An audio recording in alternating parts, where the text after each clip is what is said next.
ಆಡಳಿತ ಯಾವುದೇ ಪರಿಣಾಮ ಬೀಳಲಿಕ್ಕೆ ನಾವು ಅವಕಾಶ ಕೊಡುವುದಿಲ್ಲ. ನಾವು ನಾಯಕತ್ವ ಬದಲಾವಣೆ ಬಗ್ಗೆ ಎಲ್ಲೂ ಚರ್ಚೆ ಆಗಿಲ್ಲ, ಯಾವ ಭಿನ್ನಮತನೂ ಇಲ್ಲ. ರಾಜ್ಯದ ಜನಕ್ಕೆ ನಾನು ಸ್ಪಷ್ಟನೆ ಕೊಡ್ತೇನೆ, ರಾಜ್ಯದ ಮುಖ್ಯಮಂತ್ರಿಗಳ ವಿಚಾರದಲ್ಲಿ ಹೈಕಮಾಂಡ್ ಮತ್ತೆ ಶಾಸಕರು ತಗೊಳ್ತಕ್ಕ ತೀರ್ಮಾನಕ್ಕೆ ನಾವೆಲ್ಲರೂ ಬದ್ಧವಾಗಿರ್ತೇವೆ. ಆಮೇಲೆ ಇನ್ನೊಂದು ಮಾತು ಹೇಳಿದ್ರು,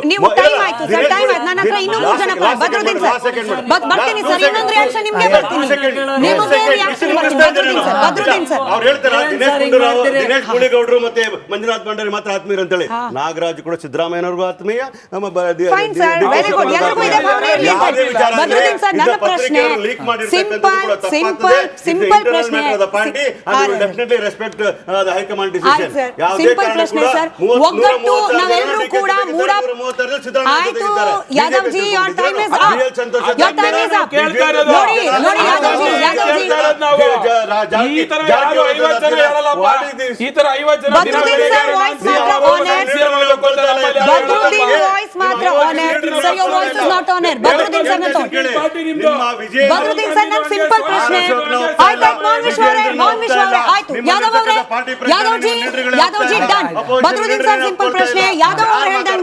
ನಿಜವಾಗ್ಲೂ ಕೂಡ ಒಗ್ಗಟ್ಟು ಅನ್ನೋದಿದ್ರೆ ಸಿದ್ದರಾಮಯ್ಯನವರ ಪರವಾಗಿ ಎಲ್ಲರೂ ನಿಲ್ಬೇಕು ಅನ್ನೋ ಹೈಕಮಾಂಡ್ ನ ಆದೇಶವನ್ನ ಪಾಲನೆ ಮಾಡ್ತಿದ್ರೆ ಒಬ್ಬೊಬ್ರು ಒಗ್ಗಟ್ಟು ಅನ್ನೋದು ಕಾಣಿಸ್ತಿದ್ಯಾ ಕಾಂಗ್ರೆಸ್ ನಲ್ಲಿ? ಒಗ್ಗಟ್ಟು ಕಾಣಿಸ್ತಿದ್ಯಾ ಕಾಂಗ್ರೆಸ್ ನಲ್ಲಿ? ಬದ್ರುದ್ದೀನ್ ಸರ್ ಒಂದ್ ನಿಮಿಷ. ಈಗ ಒಂದು ರಾಜ್ಯದಲ್ಲಿ ಪಕ್ಷದೊಳಗಿನ ಏನು ಮುಖ್ಯಮಂತ್ರಿ ಆಯ್ಕೆ ವಿಚಾರದಲ್ಲಿ ಬಂದಾಗ ರಾಹುಲ್ ಗಾಂಧಿ ಯಾಕೆ ಮಾಡ್ತಾ ಇಲ್ಲ ಅಂತ ಮೋಹನ್ ವಿಶ್ವ ಕೇಳ್ತಾರೆ. ಆ ಥರ ಇಶ್ಯೂ ಬಂದಾಗ ಯಾವತ್ತು ಬಿಜೆಪಿಯಲ್ಲಾಗಲಿ JDS ಅಲ್ಲಾಗಲಿ ಏನು ಯಾರೂ ಟ್ವೀಟ್ ಮಾಡಿಲ್ಲ. ಆದರೆ ಒಂದು ನಾನ್ ಕೇಳ್ತಿರೋದು ಇವ್ರು ಅವಾಗಿಂದ ಹೇಳ್ತಿರೋ ಗೊತ್ತಾ, ಹೌದು ನಾವು ಹೈಕಮಾಂಡ್ ಯಾಕೆ ಹೇಳ್ತಾ ಇಲ್ಲ?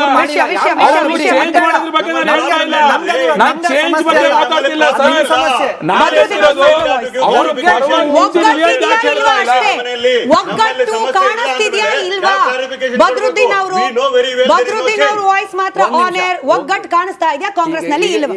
ಈಗ ನನಗೆ ಇವ್ರ ಮೇಲೆ, ಇವ್ರ ಕಾಂಗ್ರೆಸ್ನ ಕೆಲವು ನಾಯಕರ ಮೇಲೆ ಅನುಮಾನ ಏನು ಅಂತಂದ್ರೆ, ಅನುಮಾನ ಯಾಕಂದ್ರೆ ಕೆಲವು ನಾಯಕರುಗಳ ಮೇಲೆ ಇವರಿಗೆ ಆಸೆನ ಹೇಳಿದ್ನಲ್ಲ ಆರಂಭದಲ್ಲಿ, ದುರಾಸೆ ಬಂದ್ಬಿಟ್ಟಿದೆ. ಹೆಂಗು ಸಿದ್ದರಾಮಯ್ಯನವರು ಕೊನೆ ಚುನಾವಣೆ ಅಂತ ಇನ್ನು ನಾನು ಮತ್ತೆ ಬರಲ್ಲ ಅಂದಾಗ ಈಗಲೇ ಟವಲ್ ಹಾಕಬಿಟ್ರೆ ಮುಂದಿನ ಸಲ ನಾರು ಸಿಗತ್ತೆ. ಈಗ ಕಾಂಗ್ರೆಸ್ ಅಲ್ಲಿ ಒಂದು ಲಾಜಿಕ್ ಇದೆ ರಾಜಕೀಯಗಳಲ್ಲಿ, ಮುಖ್ಯಮಂತ್ರಿನೇ ಕೇಳ್ಬಿಡುದು, ಪ್ರಧಾನಮಂತ್ರಿನೇ ಕೇಳೋದು, ಅಟ್ಲೀಸ್ಟ್ ಒಂದು ಮಂತ್ರಿನಾರು ಉಳ್ಕೋತದ ಅಲ್ಲ ಇವರು ಒಂದೇ ವಂಶ ಅದು ಕೇಳಿ. ಈಗ ಮುಖ್ಯಮಂತ್ರಿನೇ ಕೇಳ್ಬಿಡೋದು ಅಥವಾ ದೊಡ್ಡದೇ ಕೇಳ್ಬಿಡೋದು, ಅಟ್ಲೀಸ್ಟ್ ಮಂತ್ರಿನಾರು ಆಗ್ಬಿಡ್ ಸಿಗತ್ತಲ್ಲ ಅಂತ ಆಸೆ. ಅದು ದುರಾಸೆ ಪರಮಾವಧಿ. ಇವರು ಹೇಳಿಕೆಗಳು ಏನೇ ಇರಲಿ, ನನ್ನ ಪ್ರಶ್ನೆ ಆರಂಭದಿಂದ ಇವ್ರು ಹೇಳ್ತಾ ಇಲ್ಲ, ಸಿದ್ದರಾಮಯ್ಯನವರ ಕಾಲೆಳೆಯುವಂಥ ಕೆಲಸವನ್ನು ಇವ್ರು ಯಾಕೆ ಅಂತ ಮೂರ್ಖತವನ್ನ ಯಾಕೆ ಮಾಡ್ತಾ ಇದ್ದಾರೆ? ಹೈಕಮಾಂಡ್ಗೆ ಬದಲಾಯಿಸುವಂಥ ದಮ್ ಇದೆಯಾ?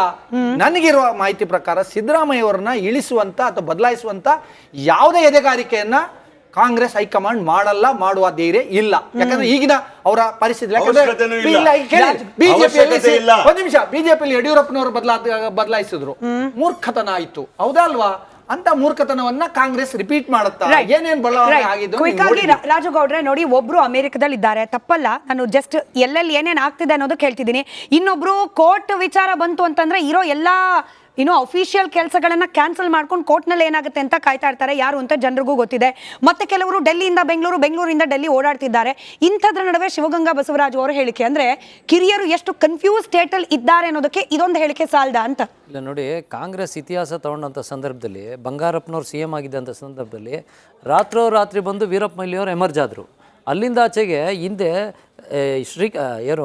ನಮ್ಮ ಚನ್ನರಾಯಪಟ್ಟಣ ಇದರಿಂದ ಹಾಸನದಿಂದ ಗೆದ್ದು ಬರ್ತಿದ್ದ ಶ್ರೀಕಂಠಯ್ಯವ್ರ ಸಂದರ್ಭದಲ್ಲಿ Gundu Rao night and night emerge ಆದರು. ಬಹುಶಃ ಇಲ್ಲಿ ಯಾರು ಏನು ಮಾಡ್ತಾರೆ ಅಂತ ಹೇಳೋಕ್ಕಲ್ಲ, ಜೂನಿಯರು ಸೀನಿಯರ್ ಇಲ್ಲ, ರಾತ್ರಿ ಇವರೇ ನಾಗರಾಜ್ ಯಾದವ್ ಲಾಬಿ ಮಾಡಿ ನಾಳೆ ಬೆಳಗ್ಗೆ CM ಆದರೂ ಹೇಳಕ್ ಬರಲ್ಲ.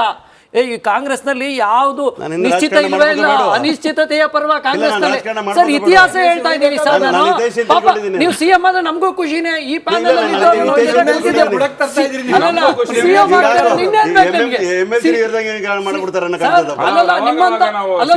ನಿಮ್ಮಂತ ಸಮರ್ಥಿಸ್ಕೊಳ್ಳುವಂತ ತಾಕತ್ತಿರುವಂತವ್ರು CM, ಇವಾಗಿರೋ CM ಗಿಂತ ತಾಕತ್ತಾಗಿ ಸಮರ್ಥಿಸ್ಕೊಳ್ಳುವಂತ ತಾಕತ್ತಿರೋರು ನೀವು CM ಆದ್ರೆ ಇಡೀ ವಿರೋಧ ಪಕ್ಷ ನಿಮ್ ಮುಂದೆ ಮುಖ್ಯಮಂತ್ರಿ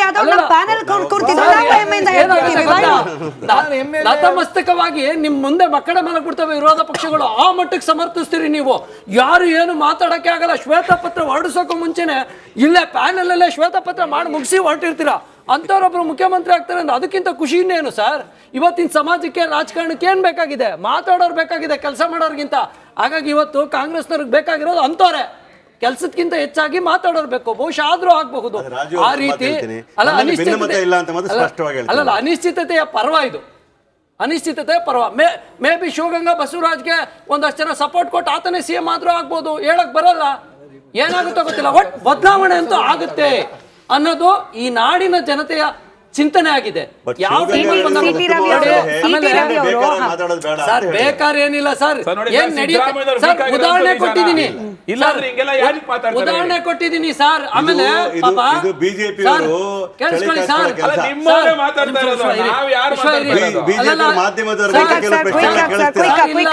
ಮಾಧ್ಯಮದವ್ರನ್ನ ನಾವೇನು ಯಾವ ಪಕ್ಷ ಪ್ರಶ್ನೆ ಮಾಡಕ್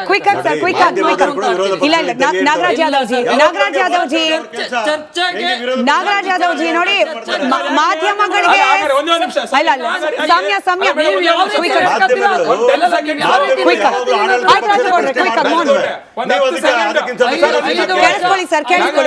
ಐದು ವರ್ಷ CM ಆಗಿದ್ರಲ್ಲ ನಾಗರಾಜ್ ಯಾದವ್, ಇವರು 5 ವರ್ಷ CM ಆಗಿದ್ರಲ್ಲ ಸಿದ್ದರಾಮಯ್ಯನವರು, ಅವತ್ತು ಯಾವತ್ತಾರು ಬದಲಾವಣೆ ಬಗ್ಗೆ ಮಾಧ್ಯಮದವ್ರು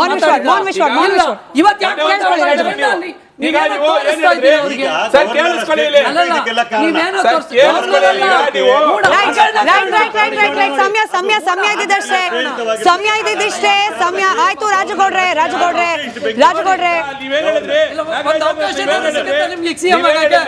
ನಾಗರಾಜ್ ನೀವೇನ್ ಹೇಳಿದ್ರಿ, ಈಗ ಮಾಧ್ಯಮದವರು ವಿರೋಧ ಪಕ್ಷವಾಗಿರ್ಬೇಕು, ಅವ್ರು ಕೇಳೋ ಅಧಿಕಾರ ಇದೆ ಅಂತ ಹೇಳಿದ್ರಿ ಅಲ್ವಾ?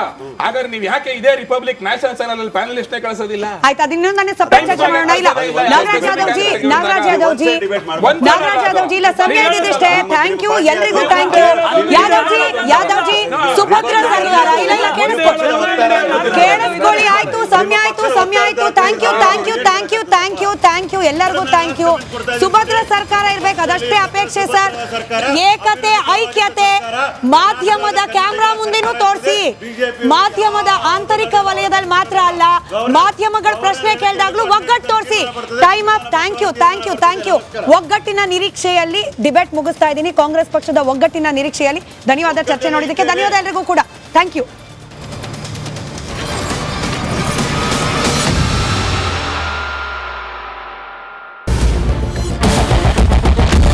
ಕ್ಯಾಪ್ಟನ್ ಅರ್ಜುನ್ ಕೊಂದಿದ್ದು ಯಾರು? ಅವ್ರ ನರೇಟಿವ್ ಎಲ್ಲಿ ತಂದಿಟ್ಟಿದ್ದಾರೆ ಅಂತಂದ್ರೆ ಸಂಪತ್ತನ್ನ ಹಂಚಿಬಿಡೋದು ಅಂತ. ಇದು ಸ್ಟುಡಿಯೋ ಟಿಪ್ಪು ಜಯಂತಿ ಮಾಡಕ್ಕೆ ಅವ್ರಿಗೆ ಖಂಡಿಸಿದ್ರು. Very nice. ಯಾರು ತಪ್ಪು ಮಾಡಿರೋದಿಲ್ಲಿ? ಓಲೈಕೆ ಹೇಳಿಕೆ ಇದು ಅಂತ ಹೇಳಿ ಯಾಕೆ ಪರಿಗಣಿಸಬಾರದು? ವೇದಿಕೆ ಇದು ಫೋಟೋ ಎಲ್ರಿಗೂ ಒಂದು ಟೈಮ್. ನಿಮ್ಮ ಸಮಯ ಮುಗಿದಿದೆ. ಅವ್ರು ಹೇಳೋಕ್ಕಿಂತ ಮುಂಚೆನೆ ಹೇಗೆ ಪ್ರತಾಪ್ ಸಿಂಹ ಪಾಸ್ ಕೊಟ್ಟಿದಂತ ಆಗ್ಲಿ ಡಿಕ್ಲೇರ್ ಆಗೋಗಿತ್ತು ಅಂತ ನನಗೊಂದು ಡೌಟ್ ಬಂತು. ಸಾಕು ನಿಲ್ಸಿ. ಕೆಟ್ಟ ಪದ ಬಳಕೆ ಕಾಂಪಿಟೇಷನ್ ಇಟ್ಟಿಲ್ಲ ನಾವಿಲ್ಲಿ.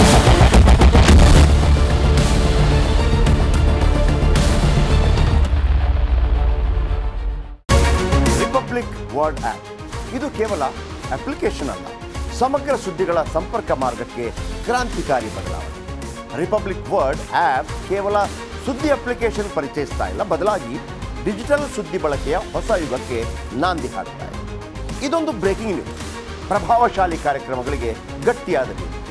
ಇಲ್ಲಿ ಕೇವಲ ತಾಜಾ ಸುದ್ದಿ, ಅದರ ನೇರ ಪ್ರಸಾರ ಮತ್ತು ಚರ್ಚೆಗಳಿಗೆ ಮಾತ್ರ ಅವಕಾಶ.